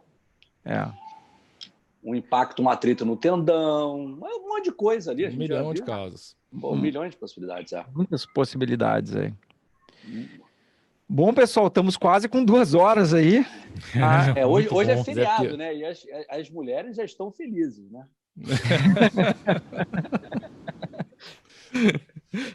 Ô, Brunão, manda só um abraço para um paciente que saiu de Manaus para consultar com você aí. Ela chama Amanda Mello. Opa! Um grande abraço. Espero ter gostado, né? De Manaus pro Rio. Adorou. Adorou, legal, tô mandando um abraço para você. A gente fica muito feliz com isso, né? Muito legal. Bom demais. Não adianta, hoje o país ele tá menor pela facilidade dos voos. Antigamente não era assim, né? Não, e hoje em dia ainda tem a possibilidade nessa época, você pode até falar melhor do que qualquer um aqui, né? Porque você iniciou esse projeto no grupo Meu Quadril, que é a teleconsulta, a telemedicina, né? Telemedicina, poxa, facilita muito. Vocês são jovens aí, mas eu voava quando tinha cinzeiro no avião, meu querido. Eu fumava dentro do avião. E eu não fui de Transbrasil? Transbrasil. Só tinha 2, era Transbrasil e VASP, cara. Nossa, eu ia verdade, para Brasília e Transbrasil, Meu Deus. É isso aí. Verdade. Mas tinha um lado bom, hein, Guzmão? Tinha um lado bom. Os voos nacionais, eu lembro que eu gostava do jantar e do almoço, pô. Tinha almoço e jantar em voo nacional. Não, agora é maravilha que era. Talheres de metal. Talheres de metal. O 11 de setembro mudou muita coisa. Agora é plástico. Mas isso aí que você falou é interessante, Guzmão, porque eu digo muito para os pacientes também que me mandam, agora com a teleconsulta facilitou muito. Alguns pacientes, é uma pena porque vocês moram, que a gente se encaminha muito paciente, né? Mas tem uns que moram longe de todos, em Roraima, ou no Amazonas, ou no Nordeste. Mas vocês moram tão longe, eu digo, não é tão longe assim, é 1h20, ou 2 horas, são 2h30. Esse é o tempo de um voo, então eu demoro da minha casa para o meu consultório, muitas vezes, 1h15. É um tempo de 1h15 eu chego na casa do Guzmão de avião. Eu não vou visitar ele. O consultório meu do Leblon, até aqui onde eu moro na Barra, tem vezes que eu demoro 2h30. Que beleza. 2h30 é Brasília e Manaus. Então, isso aí, ó. Não é mais... As distâncias não são tão grandes assim. A gente tem que ver em tempo, aí, né? É uma questão da pessoa se planejar, né? Hoje em dia ela tem a facilidade que ela pode fazer uma consulta antes por telemedicina, ver se realmente o problema dela pode ser atendido, confirma direitinho o que ela tem, se planeja tudo, ela pode vir e já deixar tudo engatilhado para fazer seu tratamento. Né? Tudo organizado. É isso aí. Perfeito. É isso aí. Beleza, eu acho que temos que encaminhar para o final, né, pessoal? A gente gosta tanto de conversar com esse tema. Vocês não têm noção. Se deixasse a gente aqui, a gente fala 24 horas sobre quadril. Não, a gente ia ser pior do que a live do Wesley Safadão, que foi 10 horas. A gente ficava até amanhã de manhã. Era meu quadril. Só falar uma coisa aqui, lembrar para os nossos ouvintes, né, que o prometido... nós estamos trabalhando no protocolo com a parte da suplementação dos nutracêuticos, aí para cartilagem, para inflamação do quadril, das dores articulares no quadril, e a gente está quebrando a cabeça, já conversamos aí com vários colegas para nos auxiliarem, né? Colegas que lidam com essa parte de micronutrientes e macronutrientes, e nós vamos soltar isso daí para vocês. Isso, talvez muito legal, no lançamento do site do Meu Quadril, né? Então, se o pessoal digitar na internet meuquadril.com, ele já está provisoriamente no ar, tem uma capinha ali, em breve a gente vai lançar o site, e ali vamos colocar o protocolo que a gente está usando para artrose, o protocolo que a gente vai usar de suplementos para necrose. Legal. A ideia vão ficar lá, todos os nossos vídeos aqui vão ficar lá. Só contar para eles, né, Davi, em que nós vamos usar, cada um em sua região, mas vamos seguir o mesmo protocolo. Isso aí. Para a gente ver até em termos de regionalidade como que é a resposta do paciente. Atuar como grupo, muito interessante. Tentar atuar como grupo e eles vão ter os protocolos algumas nuances, como a gente comentou da outra vez. Se tem um perfil inflamatório, a gente vai usar o mais inflamatório, a gente vai ter essas nuances aí. E eu acho que vai ser uma coisa bem interessante mesmo. Com certeza. Então, pessoal, vamos, por favor, aí se despedindo da galera. Gostaria, então, chamar aí o Dr. João, dizer da onde que tu atende, João, aonde o pessoal te acha e para a gente começar a se despedir. João Lopo, Belo Horizonte, meu contato ele está todo no site, é joaolopo.com, só isso, não tem o BR. Beleza, Brunão? Bruno, Rio de Janeiro, São Paulo também, quando acabar a quarentena, né? Pode me achar nas redes sociais, eu estou Bruno Rabelo, no meu site também, brunorabelo.com.br. A gente fez uma modificação no site lá, tem bastantes informações até sobre telemedicina. É isso aí. Joia. Inácio Ventura, aqui diretamente de Brasília, nossa cidade linda, maravilhosa e aniversariante hoje. É isso aí, parabéns, Inácio. A sessentona mais gata do país, que é Brasília, essa cidade que eu amo. E para me encontrar nas redes sociais, Dr. Inácio Ventura, no meu site inacioventura.com.br e no canal do YouTube, Dr. Inácio Ventura, também com bastante conteúdo para vocês. Maravilha. E eu quero chamar a atenção aqui de todos que estão nos vendo, que todos os profissionais que estão aqui estão atendendo nesse momento por teleconsulta. A gente não sabe se a teleconsulta, a telemedicina vai continuar depois que acabar a pandemia do coronavírus, a gente não tem certeza. Então essa pode ser uma oportunidade. Faz um print da tela, anota o nome, joga o nome no Google, põe lá, Inácio Ventura, ortopedista, Bruno Rabelo, ortopedista, João Lopo, vai achar. Entra no site, combina lá a teleconsulta e vocês vão poder já adiantar o seu problema. Especialmente se for um caso de osteonecrose, é de extrema importância já adiantar tudo, ou talvez até colocar na balança se não deveria fazer a cirurgia agora mesmo durante a pandemia, já que é um caso de mais urgência. Né? Aí cada um vai colocar na balança se faria ou não. Então, meus amigos... Faltou você, irmão. E eu sou Davi Guzmão. Se vocês trocarem meu nome no Google, então tem o site daviguzmão.com, no YouTube, no Instagram, no Facebook. Se existe alguma mídia social, por mais obscura que esteja, talvez eu esteja lá também. Então, é só lançar o nome aí que vocês vão conseguir achar. Muito obrigado por terem nos assistido. Espero que essas informações tenham feito diferença na vida de vocês. Se vocês sabem que alguém tem osteonecrose, compartilhe essa live. Ela vai estar no canal de cada um de nós. Então, se vocês estão gostando do grupo, se vocês estão gostando dessa discussão, vai lá e dá o like lá no canal do Bruno, se inscreve no canal dele, do Inácio Ventura, no João Lopo. Comenta lá que vocês chegaram pelo grupo Meu Quadril. Esse é o nosso esforço da gente fazer vocês terem a informação com a maior qualidade possível e a gente faz isso com muito carinho para vocês, certo? Uma boa noite a todos, um bom restinho de feriado aí. Até mais então. Beijo para todos. Tchau. Boa noite. Fiquem bem. Obrigado.